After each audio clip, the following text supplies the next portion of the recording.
programang ito ay rated SPG. Striktong patnubay at gabay ng magulang ang kailangan. Maaaring may masiselang tema, lengguwahe, karahasan, sexual, horror o droga na hindi angkop.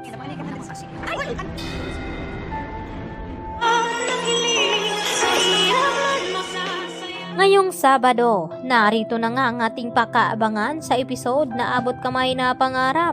Sa hindi inaasahan, ay dito naman nakasalubong at nagkabanggaan itong si Lynette at itong si Dax, kung saan ay namumukhaan ni Lynette ang lalaking ito na siya nga ang isa sa mga lalaking pumasok sa kanilang bahay ni Carlos.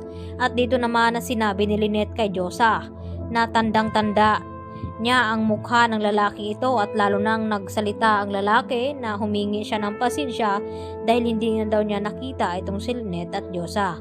Dahil dito, sinabi agad ni Lynette kay Diyosa na kinakailangan daw na tumawag agad sila ng pulis dahil kumbinsido talaga itong si Lynette na ang lalaking nasa harapan nila ay ito yung mga magnanakaw.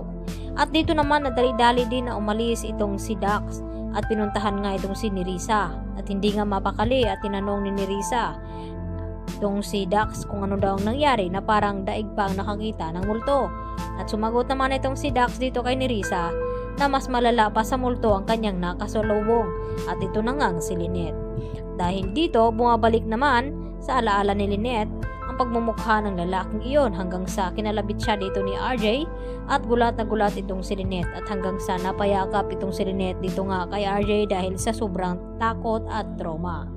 At agad naman na tinawagan agad nila itong si Carlos at agad ibinalita ang kanilang nasalubong at nakabanggaan na walang iba kundi itong isa sa mga magnanakaw na pumaloob sa bahay ni Carlos. At dali-dali naman na pinuntahan ni Carlos itong si Lynette dahil nag-alala nga ito, at dahil kasama din naman ni Lynette itong si Diyosa at itong si RJ. At nagtataka itong si Carlos kung bakit pati si RJ ay naroon. Yun nga ay may dinaanan nga itong si RJ at papunta nga ito sa presinto ng pulis upang makibalita kung may update ba dito sa mga hinahanap nilang kriminal sa nangyaring ang aksidente kay Lolo Pepe.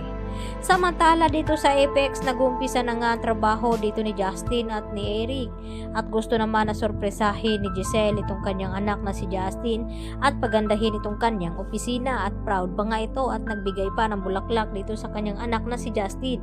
Subalit ay maya-maya nga ay tila hindi nagustuhan ang presensya dito ni Giselle kay Justin, at agad na itinapon ang bulaklak, at dito naman na hindi nagustuhan ni Eric at tumaas nga ang boses dito ni Justin dito nga kay Giselle na wag daw magpakaina dahil matagal na nga daw niya itong itinakwil, at tila hindi nagustuhan ni Eric. Kaya kunwari nilapitan niya itong si Justin at pinagsabihan na wag daw bastusin ang kanyang ina dahil kahit anong mangyari ay ina niya pa rin ito. At matapang naman na tinanggap ngayon ni Annalyn itong hamon ni Doc Carlos Benitez dahil nga sa hindi inaasahan na panauhin na bisita na si Ma'am Pokwang. At dito nga na nakihalubilo nga ito at nakilala ni Annalyn. At nang marinig nga ni Aling Pokwang itong kausap ni Annalyn at nangumusta ito dito kay Dr. Santos kung ano ang nangyari at problema, at agad naman na nag-open ng idea itong si Annalyn, kaya awang-awa naman itong si Ma'am Pokwang dito kay Annalyn, at ganoon din naman itong si Annalyn kay Ma'am Pokwang, at nagaanan na nga niya ito ng loob. At mamang na nga daw ang gustong ipatawag ni Ma'am Pokwang dito nga kay Annalyn Santos sa kanya.